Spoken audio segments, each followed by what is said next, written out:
Blog Talk Radio.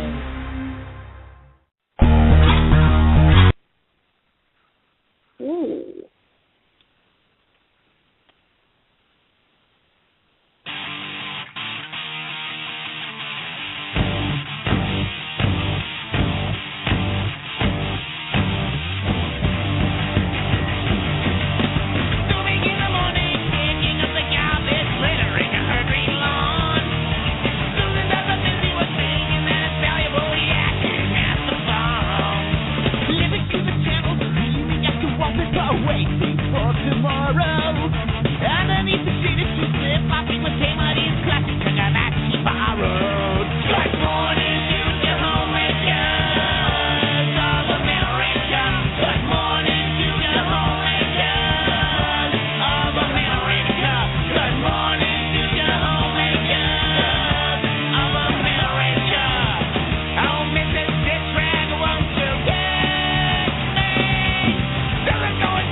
Cal, God, take me away. All right. Welcome to Wednesday Night Musical Osmosis. I am your host, Nick, the Saucy One Cat Source, humble servant of rock and roll. And as always, I am broadcasting to you live from the land of meth and honey, Caryville, Tennessee. And I also want to introduce my wicked, my sassy, my mountain fabulous producer, the butter to my parquet, Danielle Prizer. Oh, are you with me, darling? I am. We had a moment. We had the front door open there for a minute. Oh, was it the wind? No, actually, it was a short little visitor who had to come get close. Anyway, now I'm not sure if you're aware, or if the listeners are aware, we are having a very special guest this evening. He has not called in quite yet, so if in the midst of your idiot fanboy shtick he has not called, then we will be calling him. So that'll be interesting. Well, let's get to the business at hand, because this is our last broadcast of 2013. We're taking a break from all our shows so we can kind of streamline things. Everybody knows that maybe 2 weeks ago we stopped doing the Friday Night Drunken Trivia and the Sunday political show, The Ignorance Equation.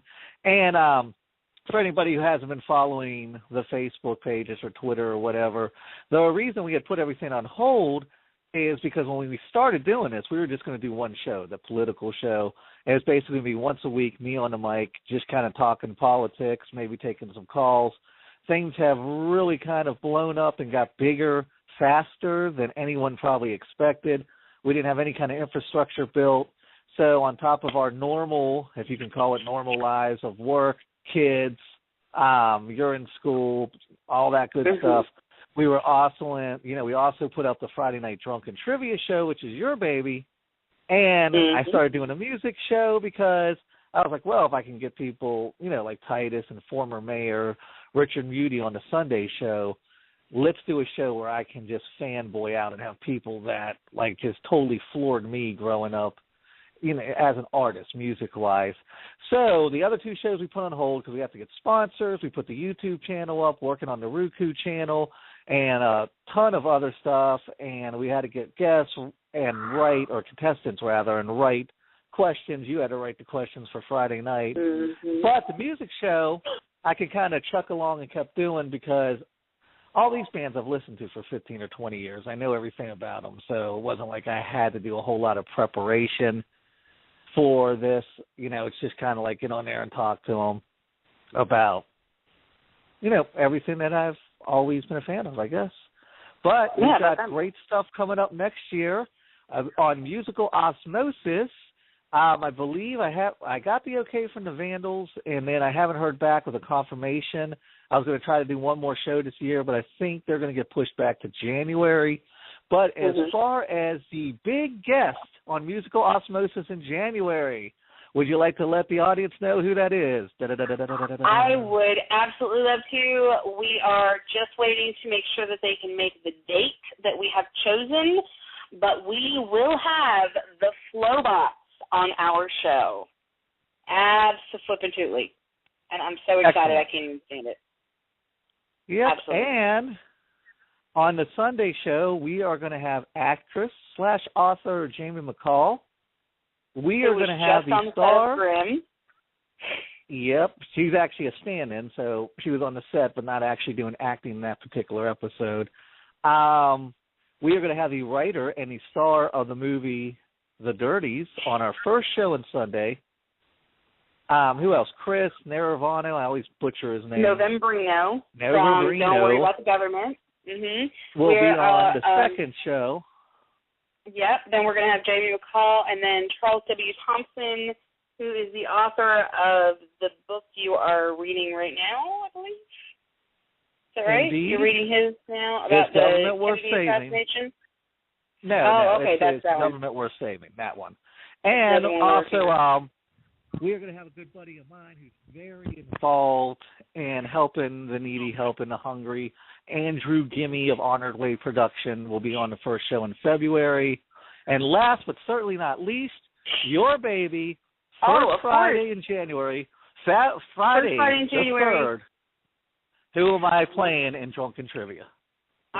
You will be going up against, if anybody saw the TBS series King of the Nerds, you will be going up against the comic book girl, Elena Smith.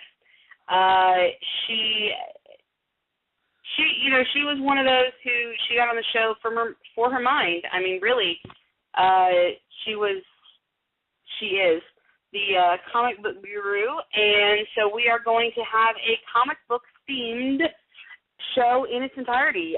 Everything will be comic book themed. Our prizes are comic book themed. Every question will have some root or base in the comic book universe.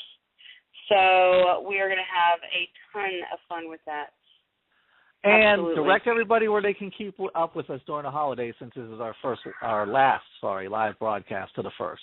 Of course, you can always go to facebook.com/musicalosmosis, facebook.com/drunkentrivia or Ignorance Equation, and all of those places will take you to our Facebook page. You can find us on Twitter, of course, twitter.com/drunkentrivia or twitter.com IG_equation, and all of those things. If you can find one, you can find the rest of them. If you can find me, you can find Nick, you can find everything. So we're good to go. Absolutely. All righty. Well, I've got my beer in my hand. I have got my Vindictives T-shirt on in celebration. In a few moments, hopefully, we'll be having Joey Vindictive from one of my favorite all-time favorite punk bands, the Vindictives, on. And I got to tell you why I'm excited about tonight's episode. The Vindictives, more than any other band, had the biggest influence on my writing style. If not the music, then definitely the lyrics. And, I mean, here's why. The Vindictives, they walk that razor-thin line between the absurd and the obvious.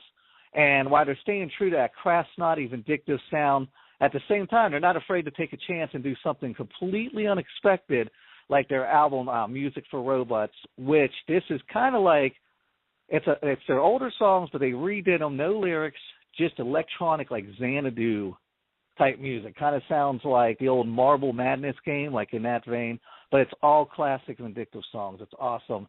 And, I mean, they were, like, really true pioneers as far as just the way they did music. It's something that really spoke to me. And I always said, when I had my band, Even Steven was the Mad Magazine of punk rock. And my writing style, I just got it straight out of the Vindictives playbook. So I'm really excited to have Joey on tonight. I also got to let everyone know out there that this was the hardest episode of Wednesday Night Musical Osmosis for me to put together, because I love music, and I'm the kind of person, when I really get into something, I want to share it with everybody I know to the point of being fucking obnoxious about it.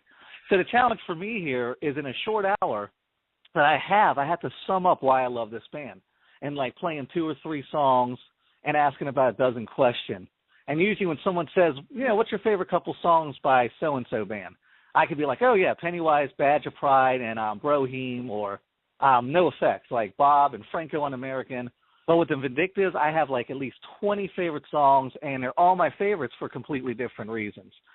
So as far as trying to sum this band up and to people who've never heard them in an hour, that's pretty much going to be impossible. But I'll give it my best bet, best try. Real quick, you guys know from listening to the show, I only invite bands on that have had a huge impact on me as an artist. I always like to give a little bit of history, how the band's impacted me growing up, before I cue them in. So let's set the Wayback Machine to 1995. God, it was almost 20 years ago, and I feel like half the people listening were toddlers when 1995 was, and I was like 25 or something. God. Anyways, Jerry Garcia, after, I don't know, taking more drugs than Woodstock and Lollapalooza put together, he finally died. OJ, that same year, was found not guilty, and Americans rejoiced.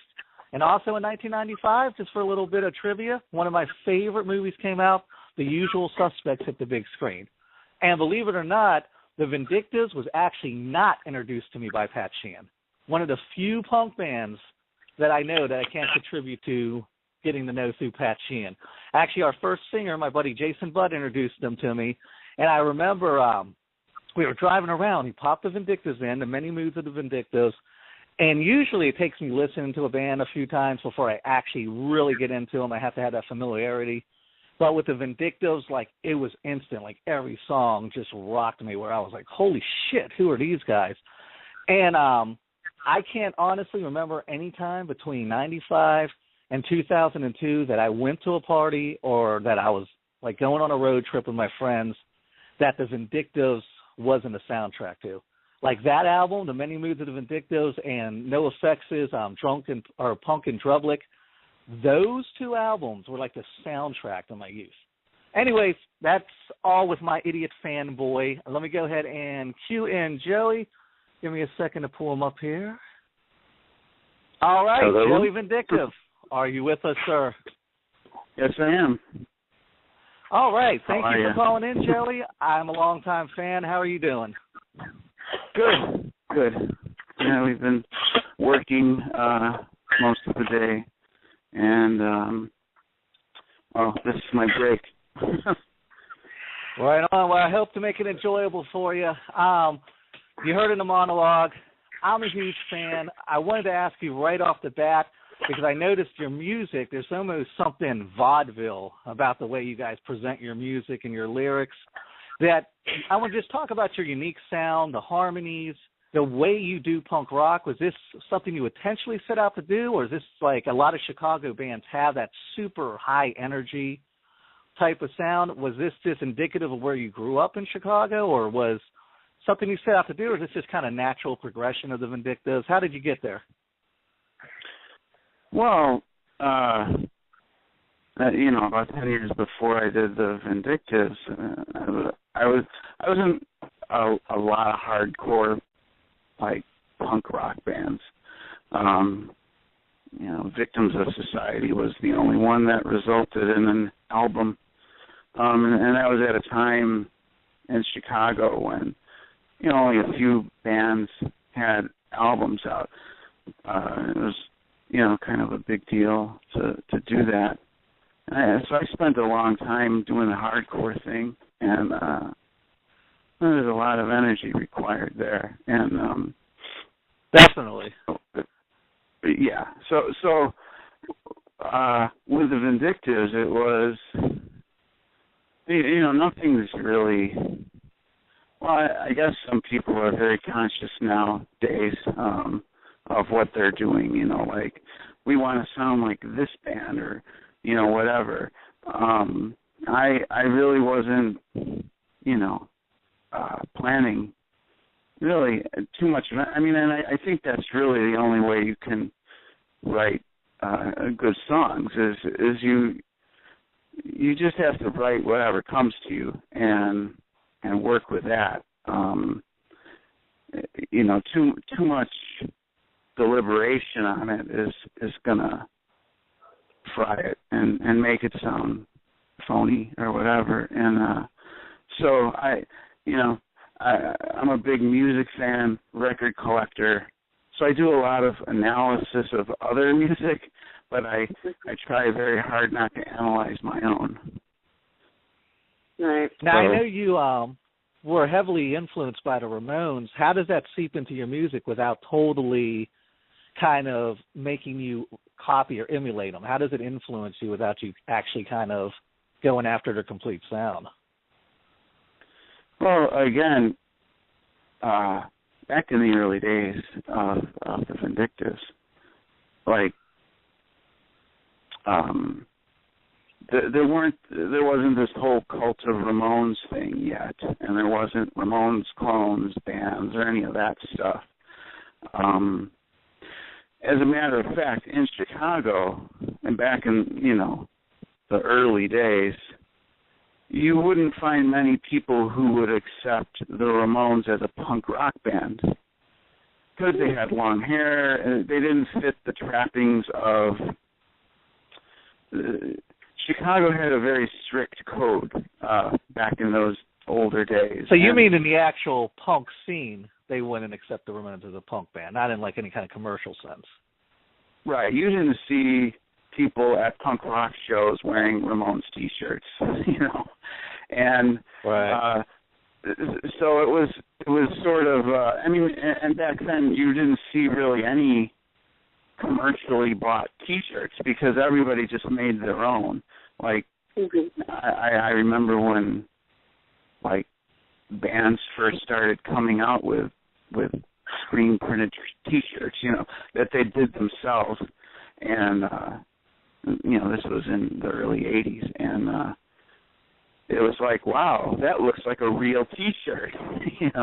It's not. I remember those days. And it was a surprise to see that. So yeah, the Ramones thing. I mean, I liked the Ramones. The connection to them with punk even was considered kind of distant in a lot of people's heads. In Chicago, it was very very strict, hard kind of thing. And I was always a fan, and but the Ramones kind of were one of those bands that I always felt were maybe a little above punk in the sense, like revisionist people will say, well, Iggy, is the Stooges is the godfather of punk or whatever. But no one was saying right. that back then. They were just saying, oh yeah, that's just like rock music. Like, like it was very serious, like the pedigree that was punk rock. So when I went into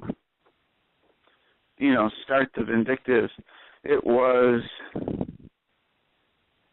just the idea that you could inflect melody into your punk songs, like many of my old favorite British bands like the Buzzcocks and stuff did. Like I would I would personally, say, well, I was probably more influenced by like something like the Buzzcocks or something like that than the Ramones. Like I didn't ever really think of that, at that time. We ended up getting sort of lumped in with those with the Ramones type bands, but I never really thought of us that way. It was an honor to be thought of. I really loved the Ramones, but comparisons didn't really even start to come until down the line. Like you said, you got into it, and like around '95. By then, right.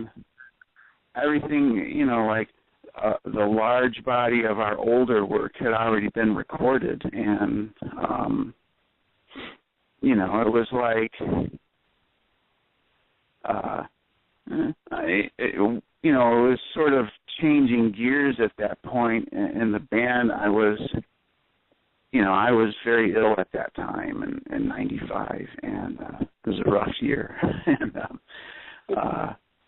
so yeah, I didn't really make a direct Ramones connection. And that was, when we covered the Leave Home album. Right. I felt like, well, the Ramones are like a very specific thing, and if I'm not careful with it, it will end up sounding like a Ramones cover band. And I think the reason that we're being asked to do this is because someone wants a different take on it, So I sort of used the record as more of a, I don't know, like sheet music, and interpreted it in a way that gave people a Vindictives record using Ramones songs rather than covering them straight away. Well, that's a good segue into your history, and I knew of your first three albums. I had never even heard of Music for Robots until I started kind of doing my homework, but I grew up with the first couple of Vindictive albums, and I was looking at your discography, and it is nutty because you've got your first two full-length albums, which have covers, and then your third album, of course, the one I grew up on, The Many Moods of the Vindictives, are, I guess, redubs, remixes of your earlier single stuff. And then you've got Music for Robots, and in between you also have Hypnopunk, which is a kind of a conceptual album. You guys have and this is awesome, this is a good thing, but you guys have the most abnormal way of putting together and releasing music.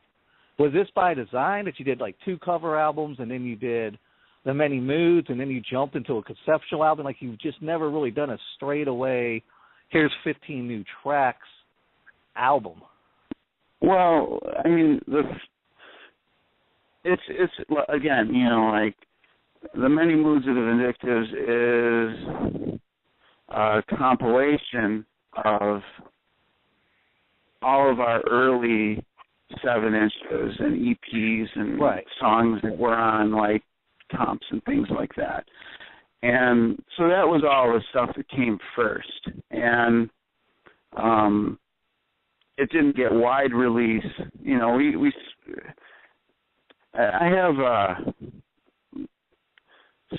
I get tired of things really quick, and so things just have to keep moving, in order for me to feel interested and remain interested.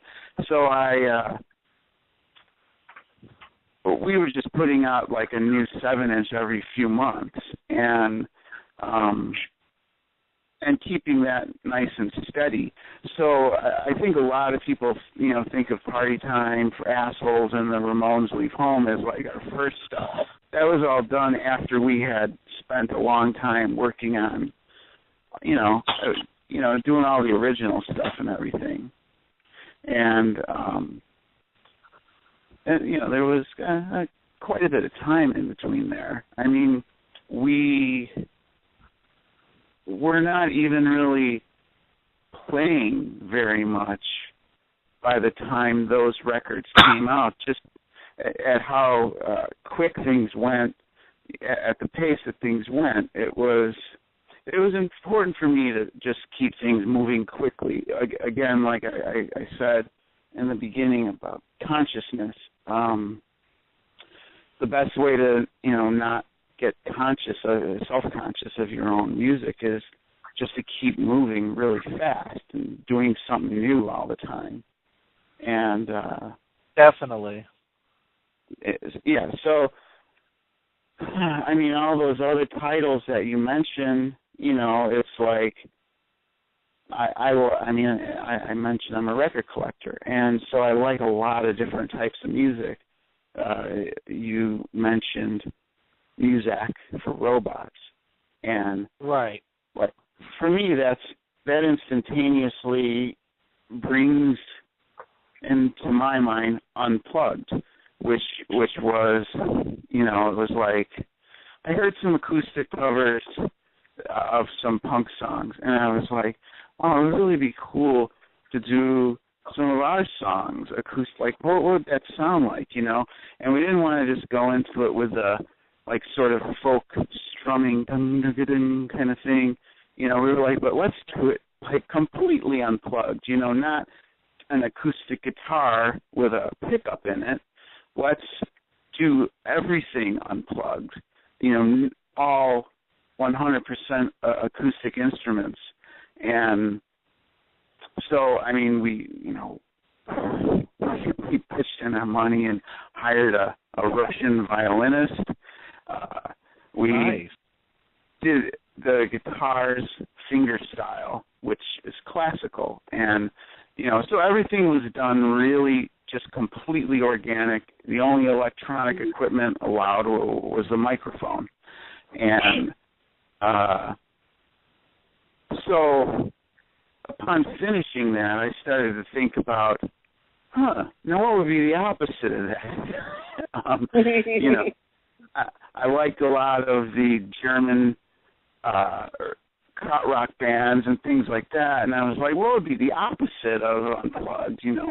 Well, the complete opposite of that would be to do everything electronic, 100% electronic, like, not electronic. Muzak for Robot is fucking brilliant. Like I said, I hadn't heard of it until I started digging back into your history, but I downloaded it, and at first, like, it hit me, I was like, wait, what the hell's going on? Because I didn't read anything about it prior to it. I was just like, oh, I never heard of this album. And then I was like, oh, my God, this is like a totally, like, electronic version of their songs. And I was just blown away. Here I am, a fan of 15 years, and I found something old that still is, like, blowing me away about you guys. So I was really, really impressed when I heard that album. Yeah, it was a lot of, I mean, I would say Unplugged was the hardest record that we ever did, but are you guys self-producing at this point? Do you have your own studio and you're just self-producing, or are you still working with a label? Oh, no, we really, I mean, Hypnopunko, some of it was recorded at Sonic Iguana by Master Genie, but the majority of it was recorded here at our home, and that was like around 99, I think, or something. I don't know. And ever since then, I've enjoyed the ability to have a home studio and work on things. And I mean, the big problem, and even now, with a home studio, the problem that exists with a setup like that is that if you want things to sound real, like it's easy to bang something out and sound like a home studio recording. But if you want it to sound better and you want it to sound real, I guess is the word, like it was, like taken seriously, there's a lot of things you have to do in order to bring it to that level, which takes a lot of time. So there's a lot of time involved in bringing things to a sort of professional sound when you're using a home studio. kind of trying to get that processing feel out of there is a difficult chore. And I gotta imagine it's a lot more gratifying though to be engaged in every single part of the music making process, right? It definitely is. It's definitely fun. But you have nobody, to like yell at, right. Any mistakes you make are your own, and you got to deal with them, and that's part of the price you pay for freedom. Is that you're responsible, mm-hmm. and I don't know. I mean, and a lot of that is just a financial thing. You spend in time what you can't afford in cash, and because it's expensive to like to do something like a full hypnopunko. To do that whole thing in the studio would have cost a fortune. With all the layering of the vocals and all this electronic trickery, it's like it would cost a small fortune, and we never would have that kind of money, and no label is going to give it to us. So, it's just part of it. But yeah, it's all home studio stuff, and a lot of it can be taken care of if you have a good mastering guy. They know how to bring things out to where it sounds as good as it possibly can, and covers the full range, of all the different frequencies and all that. But that's what makes you guys really ingenious, because a lot of punk bands, and I include myself in this, when even Steven went in the studio, we recorded 14 tracks in 6 hours. We went in a room together and was like, we're just going to play. And you guys are like a surgical instrument, especially with the harmonies and the way the music's arranged. You guys take this, it seems to me from listening to you, really fucking seriously. It's great, and it shows when you listen to the album. Yeah, a lot of that comes from, if you listen to really early punk rock, I don't know, something like Alternative TV or, things like that. Those guys were actually in a real studio being produced by a real producer. They weren't just throwing things together, which became sort of like it's punk, man. Who cares? You kind of had to have, a lot of people had that sort of fuck it attitude. And I just never could get behind that as far as the recordings go. Again, this goes back to being a music collector. I want things to sound as good as they possibly can. And so, why not take punk rock really seriously? Why not take it, as serious as they did in back in the day, where it was not, it's almost like a second class or third class citizen approach a lot of people have to recording punk rock, it's just punk, man. That's the way, people will describe music that really doesn't even fall within the genre of punk. They say, yeah, man, they just fucking nailed it out like punk rock style, and right. And what that means is that it just kind of sounds bad, to a lot of people.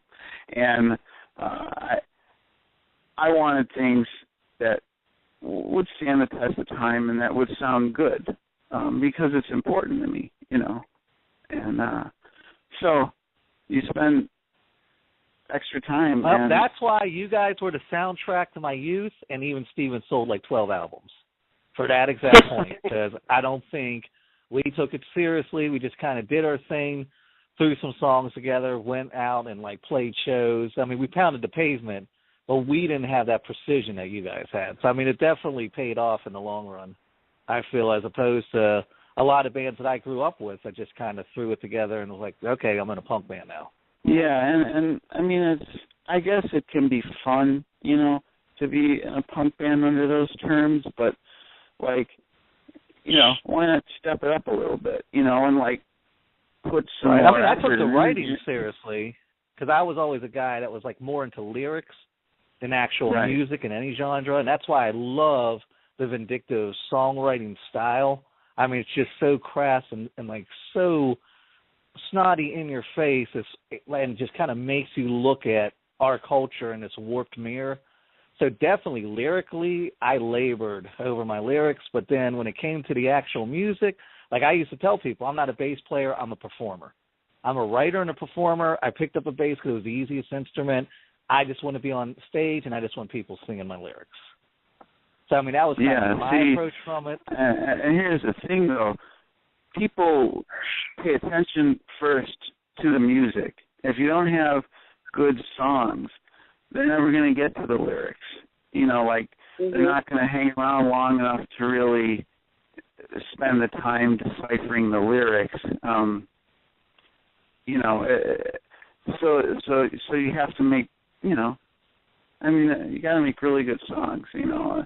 Like, you got to try at least to make, like, a song. Like, for every original song that's out there, I probably threw away a dozen, you know, because I want, a song is more than just a background to the words. It's got to be something that catches people and then makes them, and you know, only a small percentage of people are going to care about the lyrics.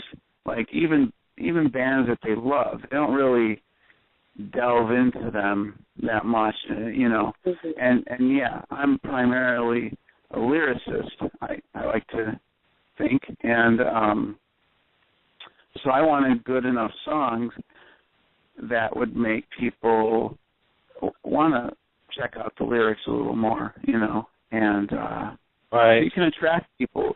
You can attract people with, you know, good songs, and the opposite works as well. Is if you know, have songs that just sound really good on the surface, but underneath, when you start listening to the words, it kind of falls apart. You know, it's like, you need to have both, and a lot of that is just, well, luck, work. I don't know. You know, there's a formula, I guess, to things, and you know, they don't put red pepper in chocolate cake, you know, for a reason. Like, when you're making a recipe, you don't.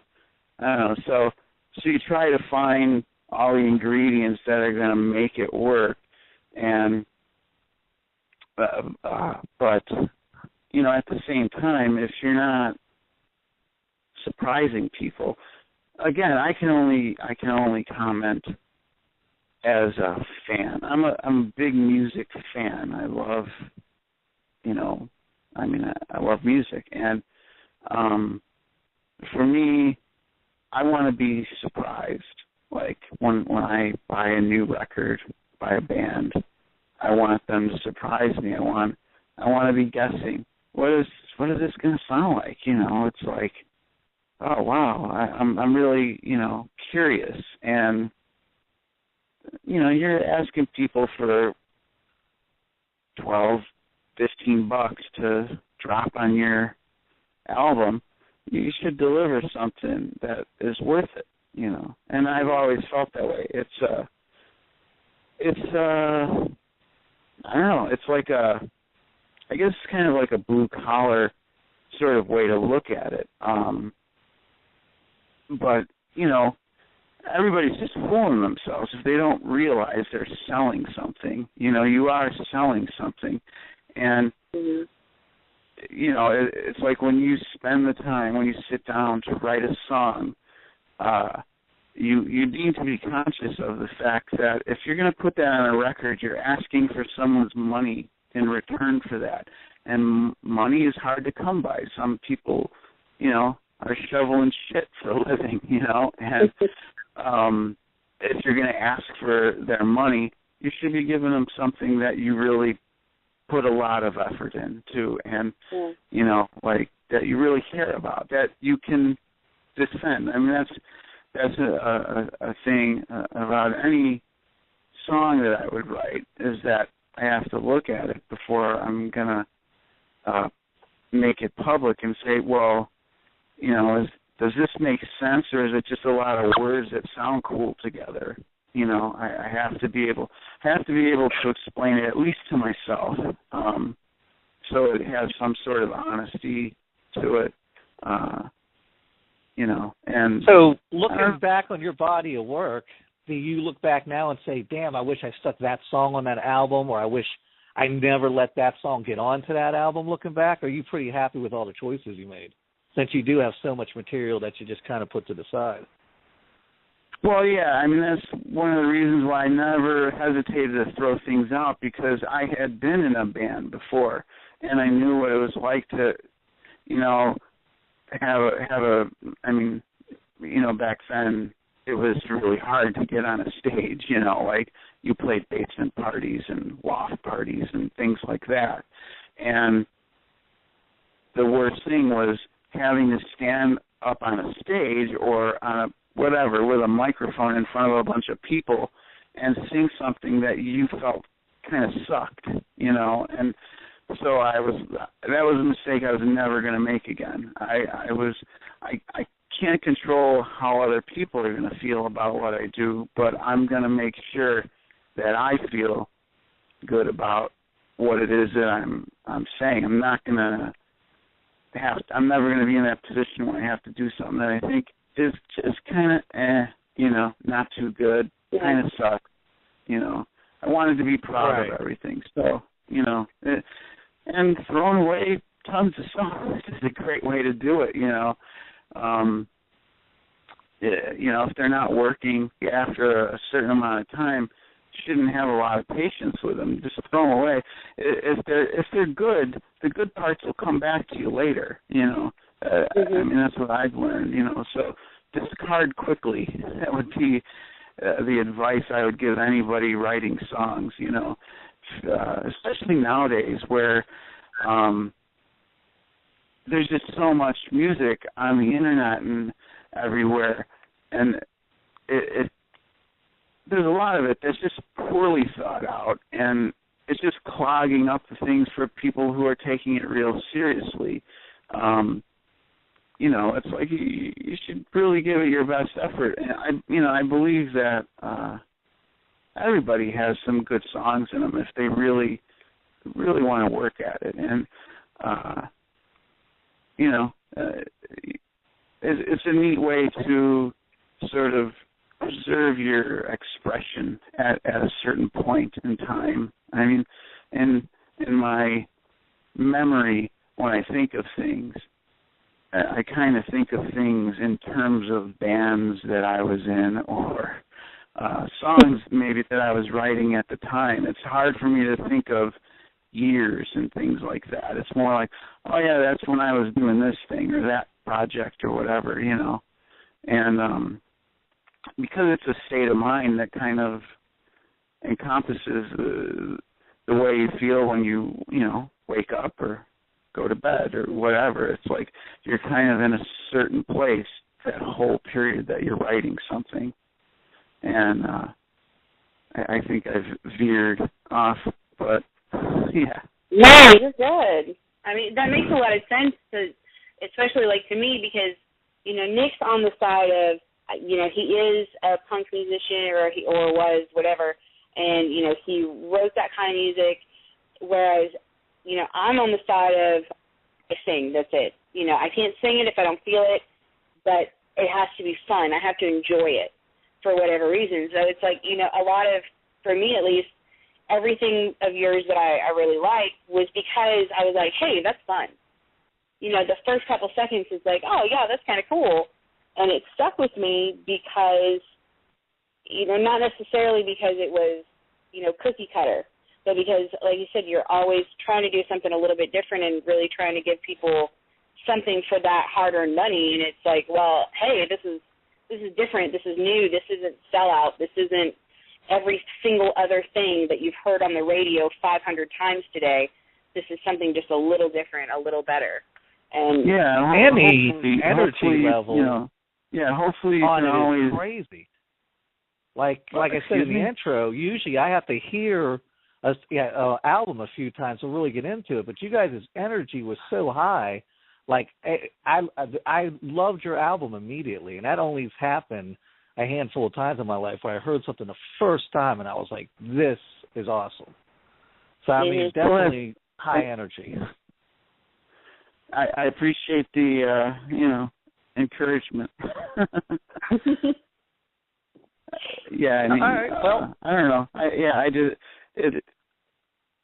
There is. I mean, I come from a sort of blue collar standpoint on music, which is not real popular in the U.S. Where like I don't have people are very quick to use the word sellout or whatever, and I have no problem with people that are making a living off of music, and that can be at many different levels. I'm not a fan of the rock star kind of thing. I think there needs to be more room for someone who just wants to make a living off of music as if it's their job. They don't want to be and you see this a lot with younger people, and I've tried to talk with them. I don't know how, I raised my children.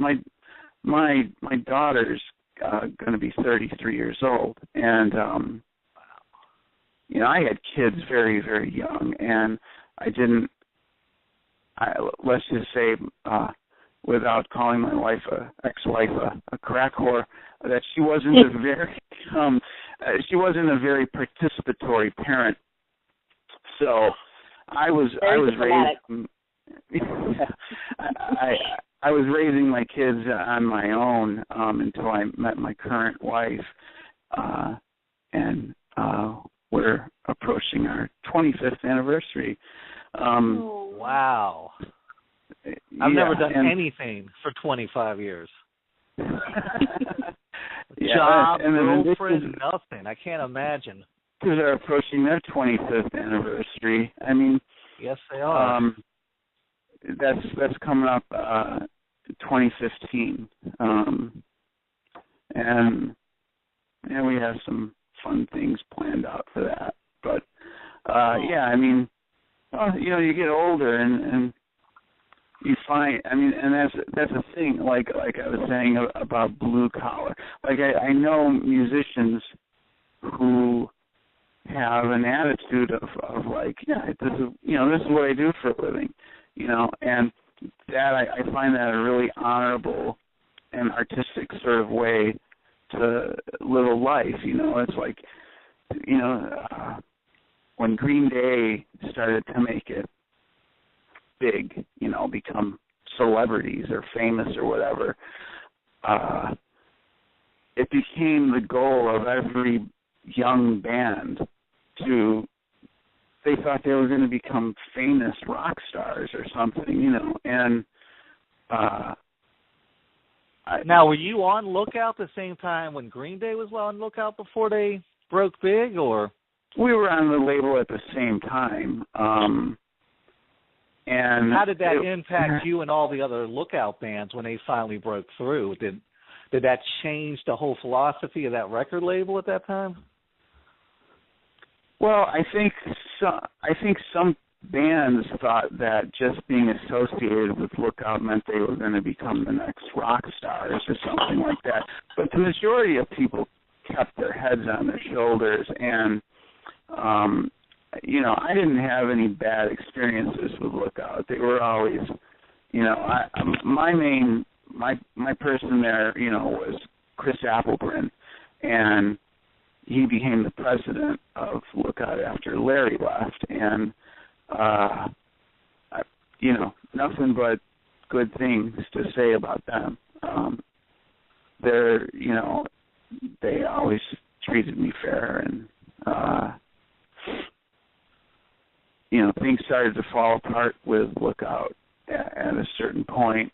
I don't really know any of the details of that, but it didn't affect me negatively or anything. I've never been able to find as good of a label, that was able to take care of you, advance you, the money you needed to work on something, or, because when you're working on something, it takes a lot of time and energy, and you're really kind of locked into that thing. So it's helpful to have someone behind you that is going to promote it properly and is going to take care of it, take care of your new baby, But yeah, I was saying, so I have a daughter who's a lot of her friends, they all had bands at the time, and a lot of those kids thought they were going to become, rock stars, whatever. And, my advice always to them, none of them are musicians anymore, but, I was like, you guys don't need to become a rock star. You need to look at it like this is my job, and just craft good songs and like make good records. Don't waste money. But and it's not their fault. They were young kids, but most of that fell on deaf ears. But I really do believe that is sort of the ideal way, or at least for me, would be an ideal way to live, is just to be it's like, oh, this guy, he works in an office, this guy writes songs, it's like... Right, and I think that's more reasonable today, because I remember when I was young, and my dad's like, oh, you're stupid, you're never going to be on MTV and make $1 million. I was like, there's so much more you can do in music and be successful besides going down that road.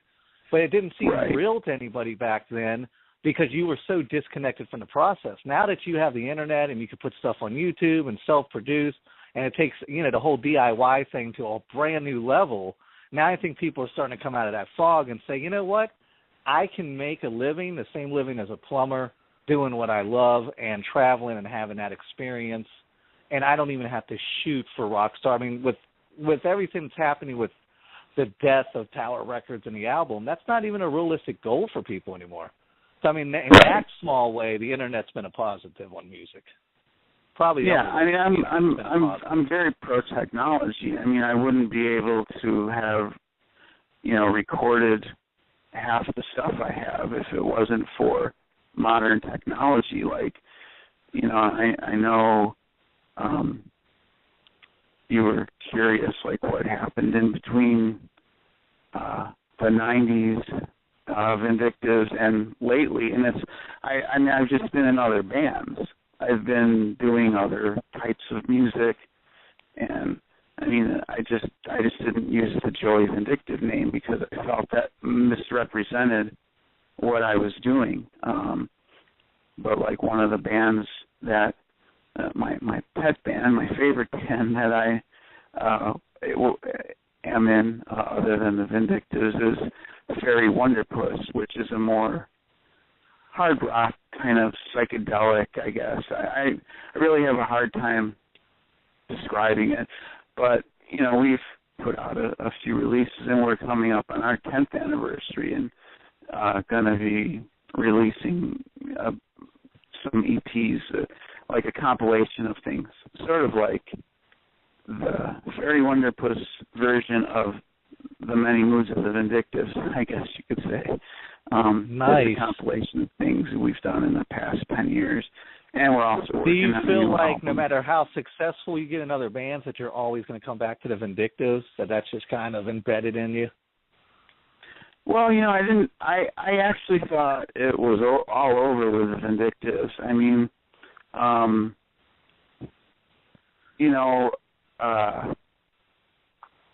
Mikey from Sexy Baby Records contacted me and was like, you guys should do like a at first I guess you wanted older stuff, whatever, but he was like, you guys should do, another record. We'll put it out or whatever, a 7-inch or something like that. And I was kind of like reluctant. I really didn't think I had anything left to say, with the Vindictives. But, me and John, we started to play around with the idea, and I found some songs like in the guitar. We started to play around and we came up with some ideas, and it was surprising to me. And again, that goes back to like not analyzing too much. Just let's check and see if we there is still something that can. I mean, you have to. It's when a band comes back and does something new again, people are expecting certain things, and you don't want to give them, tomato soup when they order chicken noodle. You want to give them something. I mean, people don't like to admit it, but when you're selling your music, you're working for someone. You're working for the people who listen to it. So you have a certain obligation. Right, you're an approval-based product. Exactly. It's a product that you want to please the people that care about it. And so I felt like, well, if I could come up with some stuff that I feel sounds vindictive-y, like we'll do it. And we ended up, finding a lot of songs. And so that's how come. Now, you said you found them in the guitar. Does that mean you guys always put the guitar down first, and then the lyrics kind of evolve out of that, or do you come in with lyrics and you have an idea in your head? This is what the sounds like, or a lot of it. My efforts I have notebooks full of lyrics, but my efforts at taking pre-written lyrics and putting them to music have never been good. I've never had success with that. I know Bob Dylan did, but I never, have. There's people like that, that can do that sort of thing. I don't have that skill. So I tend to like to, sometimes I'll get an idea from something that I've written, say, like lyrics or whatever, and that will kind of inspire some music. But then it always completely cycles away from what it was that, was originally the inspiration, which is great, which is what you want. You just want seeds. You want something that sparks your imagination a little bit. You don't really, you don't want sheet music. You want inspiration and I guess a little bit of a muse or whatever, and then that can take you somewhere interesting, hopefully, So, yeah, I use found in the guitar a sort of metaphorical thing, just kind of like, let's see what's in here, because that's your voice or whatever when you start to fiddle around with it.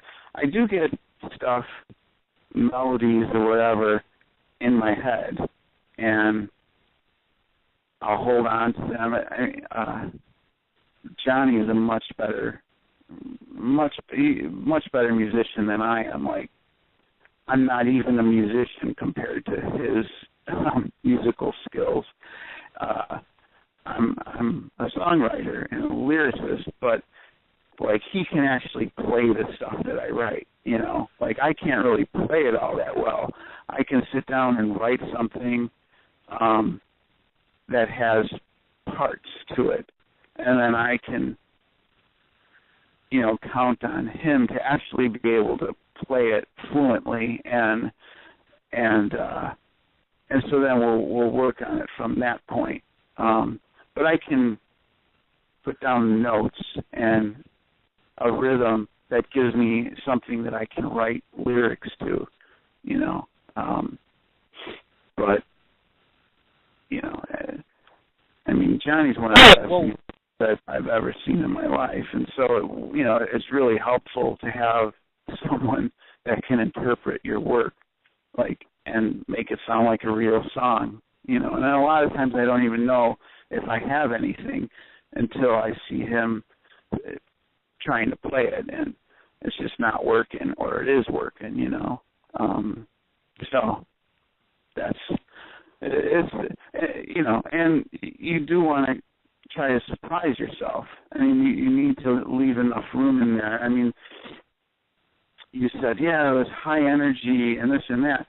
That excitement, I believe it comes from surprising yourself. Like, you have to still feel like the song or whatever it is you're writing is kind of got that magical excitement in it. You know, like, so many songs that people have done. I mean, I've been in a lot of bands, and so many songs, the best takes end up being lost in rehearsals, because it's usually that first or second or third time that a song works that never gets recorded usually, that is its best take. You know, like a band will get together and work and rehearse, and then by the time they get into the studio, a lot of times a song can be dead. So this is one of the reasons why it's really nice to be able to have a home studio, because you can capture everything. You can capture that take when it just first clicked, you know, when it just first kind of made sense as a song, and then you can tweak it and you know, like, do things to it and improve upon it, but you still are getting that initial excited, wow, this is really cool, like, it really works, you know. That surprise is recorded. So, well, I got to say, as far as you guys surprising, like, I remember the first time I heard I Will Not off Hippo Punkno, and it was just, it was so different than your sound, but it was so the same. I mean, you could tell it was a Vindictive song, but it was so kind of dark on this other side. So, I mean, you guys are definitely very good about changing things up, pushing the envelope, and then, of course, Muzak for Robots is a totally different universe. And, I mean, now that I'm talking to you, I definitely see the mind frame that went into, because I was like, wow, how are these guys doing this? You know, so, I mean, it's definitely nice to sit here and talk to you and understand you're always trying to surprise the audience and surprise yourself, as opposed to just like, okay, now we need to pump out 10 more. I mean, that's why, you know, you watch a movie or you read a book or you like to meet a new person, or, you know, whatever it is you do. You're looking for a surprise in your life. You're looking for something that is going to add some excitement to your day or your life, and songs are one really good way of doing that. And so, yeah, I mean, you know, and hopefully you can write songs that continue to surprise. Like, when a person listens to it 1, 2, 3, 4 times, they're still surprised, you know. And that's really all it comes down to, though, is surprising a person. You know, you watch a movie, you know, it's like what the plot of every movie is. There's some people, they want to do something, but something different happens to change that, and then they're dealing with it. And that's the plot of every movie. And so the same thing with a song. It's like, well, you have some instruments, you have a guy with a voice and some words, you know.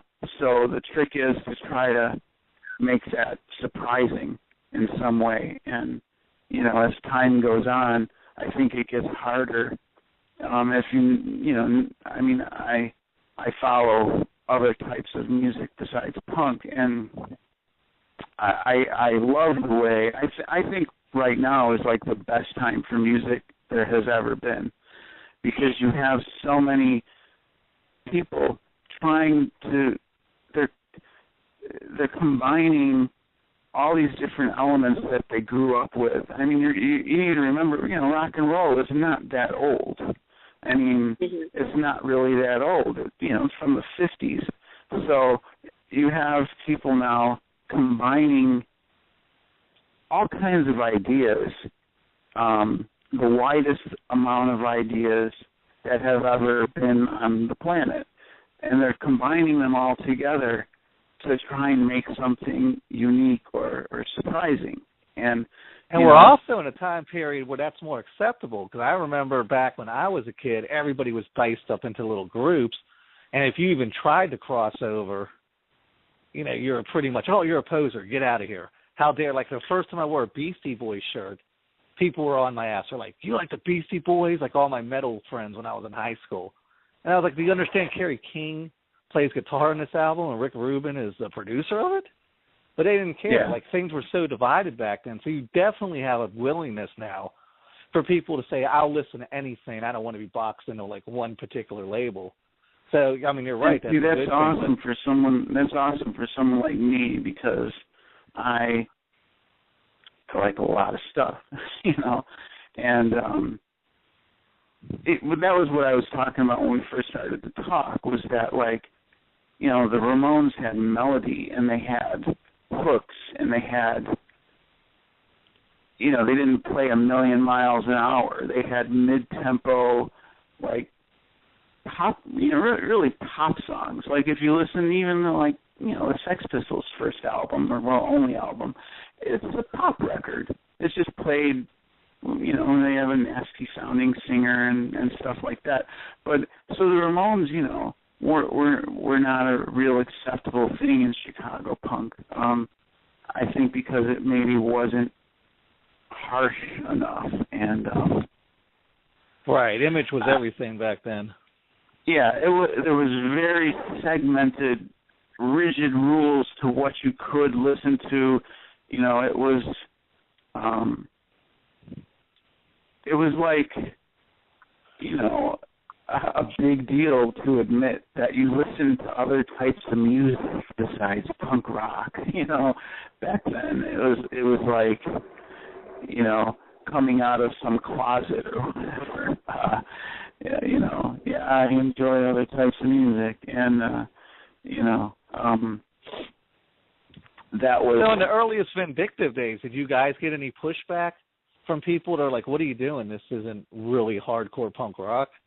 Or was people just generally, the early days of the Vindictives, I mean, the early days of the Vindictives, it was kind of like, because it wasn't your typical exploited. At the time that I was completely done with punk rock, because I had spent, almost. Not 10, but maybe 8 years in hardcore punk bands, screaming at the top of my lungs, spitting out blood after practice, you know what I mean? And I was pretty much done with that, because at that time, punk rock was turning into what is now known as crossover, which is like metal and thrash or hardcore. And I didn't really find anything in that for me. I didn't really like that very much. What I was into was, I felt like enthused when I saw, like, the Butthole Surfers the very first time. The very first time they played Chicago. Blew my mind, because I forgot all about those guys. They were just something to behold in the early days, because it was a pit of just thrash and hardcore, and every band kind of sounded the same, and every band wanted to sound like DRI or this or that, and while I liked DRI because at the time they were original and unique and all that, I didn't like the fact that every other band wanted to sound like them. So I was done with punk rock. I pretty much felt like I was done with it. And we put out our album posthumously. Like, it ended up coming out a few months after Victims of Society broke up. And that was when I first met Ben Weasel. And right. At the time, I knew him as Ben Foster because they hadn't changed over to Screeching Weasel yet. They were still calling their band All Night Garage Sale. And he sent me a fan letter because, like I said, there weren't many bands. It was a big deal to put out a record. So, like, fan mail, and you would pay attention to it. You answered every piece of mail you got back then. And Ben emailed me, and it was like, I really love your album, blah, blah, blah, blah, blah, and he was like, cool, and we ended up talking on the phone, and he's like, yeah, I'm going to be booking shows, at this club, and,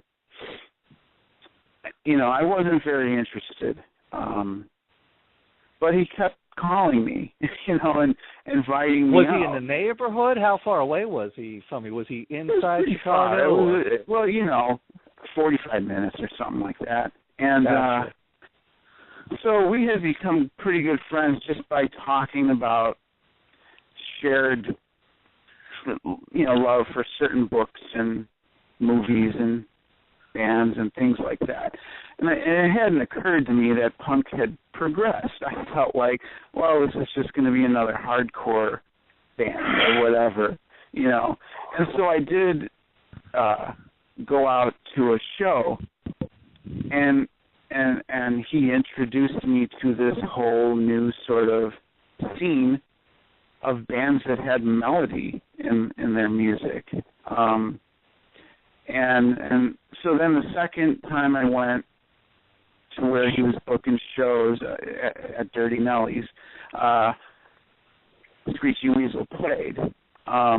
Like I said, I don't even remember if they were called that then, but the first song that I remembered hearing that caught my ears was Murder in the Brady House. And I was like, wow, this is like music. This has, like cool melodies to it and stuff like that. And so I became interested in punk rock again. Again, it was another situation where I just didn't think I had anything left to add to it. And we had become really good friends by then. And he was like, you should start a band, man. And I'm like, at the time I was really busy with a lot of things. Like, I had 2 kids. I was in college. I had my own business. I was a dental lab technician. I was, running a support group. I was very busy. So I didn't really think about the idea of doing a band. But after going to show after show, I started to get the fever again, the taste, And I was recording at home even back then, And so Ben kind of cajoled me into it. So now, was this a side project for him, the Vindictives, or did he leave the band for a while and do that? What was the relationship in that time period with the Vindictives and Screeching Weasel?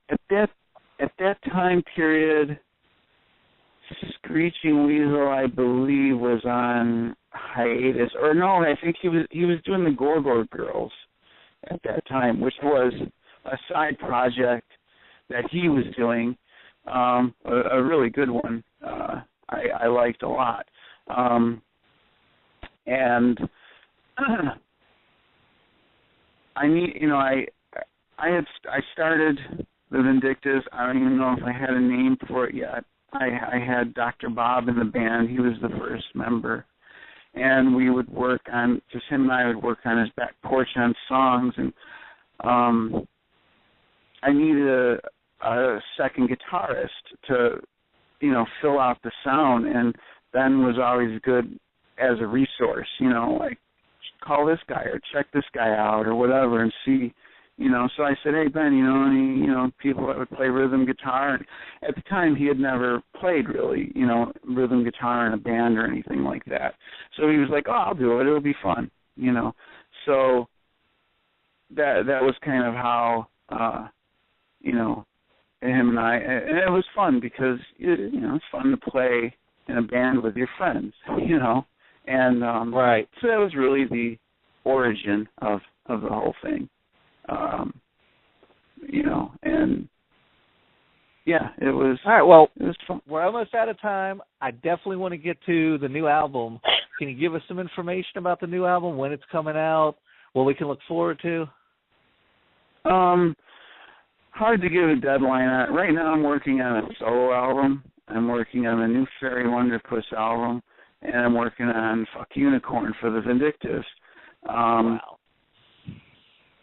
Yeah, I mean, I see that, like, I have to stay busy. I don't think it's a secret to people that have, like, an anxiety disorder and things like that. If you pay attention to the lyrics, you can tell I'm not completely there. But that's okay. Nick's not there either. Yeah, Daniel has to deal with my anxiety all the time. That's why I do 600 projects at once. My tactic for dealing with what ails me is to keep busy. And, my wife and I and John's wife and we had an art gallery and a theater that would have been coming up on its 10th anniversary in March, but we got closed down by the city for a zoning thing. They changed the zoning in the area. Sucks. Yeah. So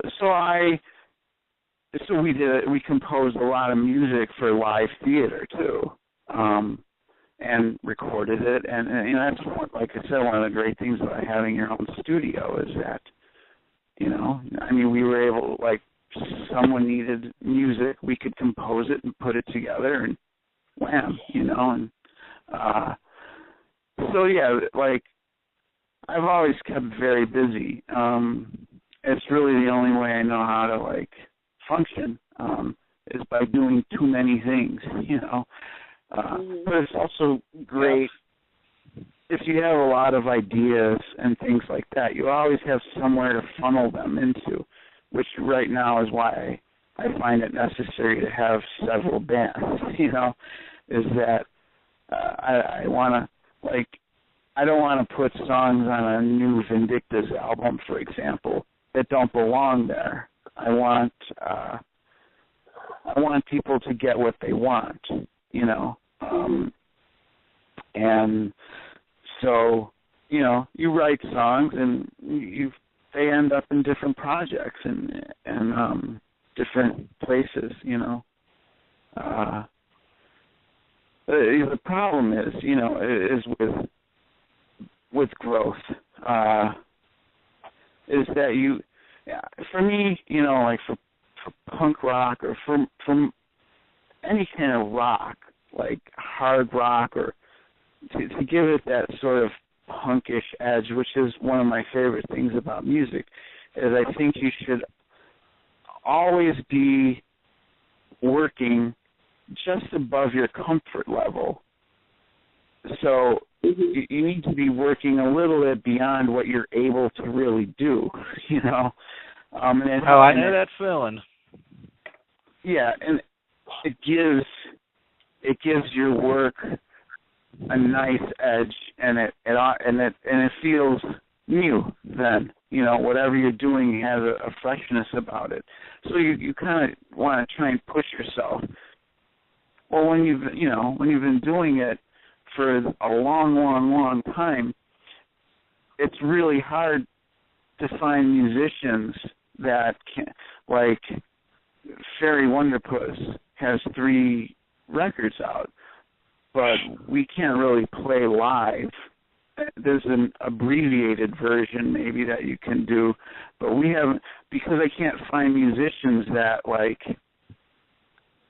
would really want to commit to learning to play that a little higher level of music. Everybody seems very much in a hurry to just like get on a stage in front of people, you know, and I'm sort of the opposite of that in the sense that I don't want anyone to, you know, hear what I'm doing until I feel like it's really good.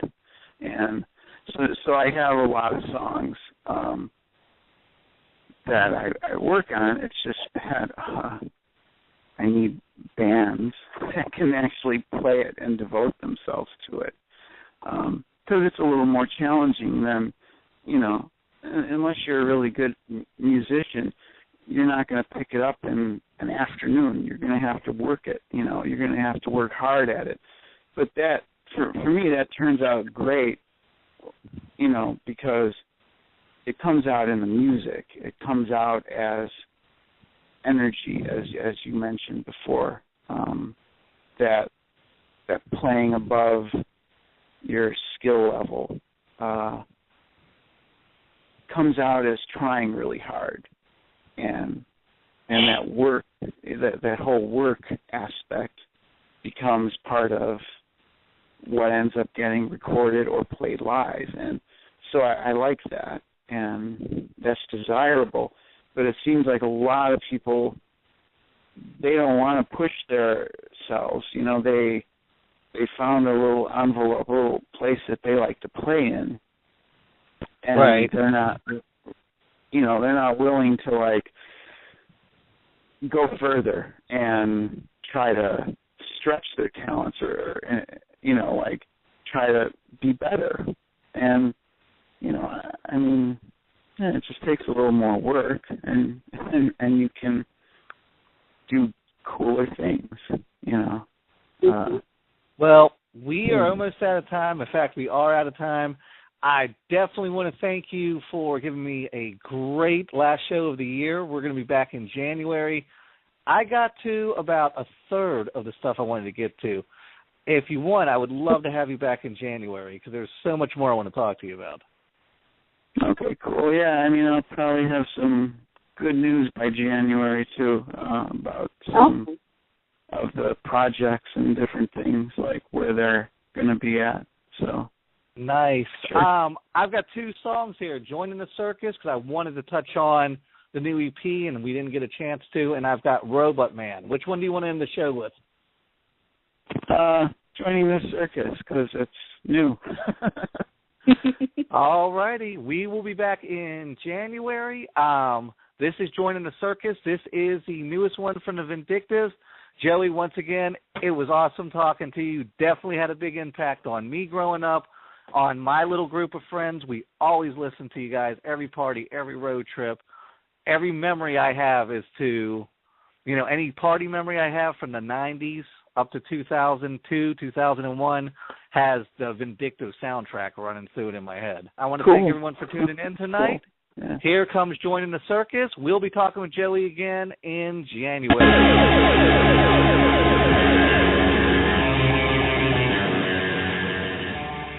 I have come to realize I am not fit for this life. I will now be taking charge. I will now be living hard.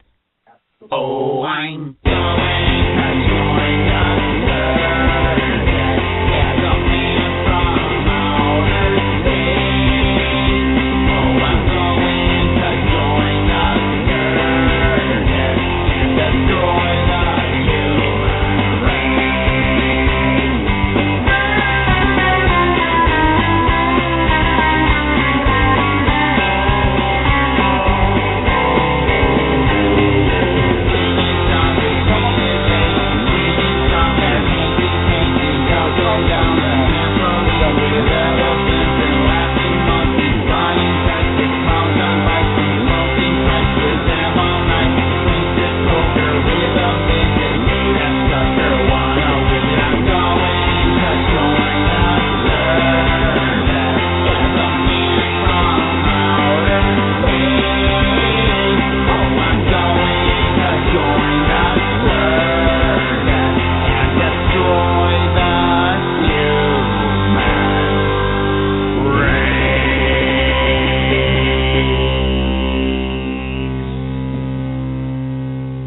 guys. Thank you for listening to Wednesday Night Musical Osmosis. I want to thank everybody who's been so supportive the past, I think we've been on the air 5 months now. It has surpassed every expectation I've ever had. We will be back in January. I think the first guest we're going to have in January is the Flowbots. But go and check out Musical Osmosis on Facebook. And we've also got a page, a separate Musical Osmosis page as well. All righty, until next year, Happy New Year's, guys, and I will see you in 2014.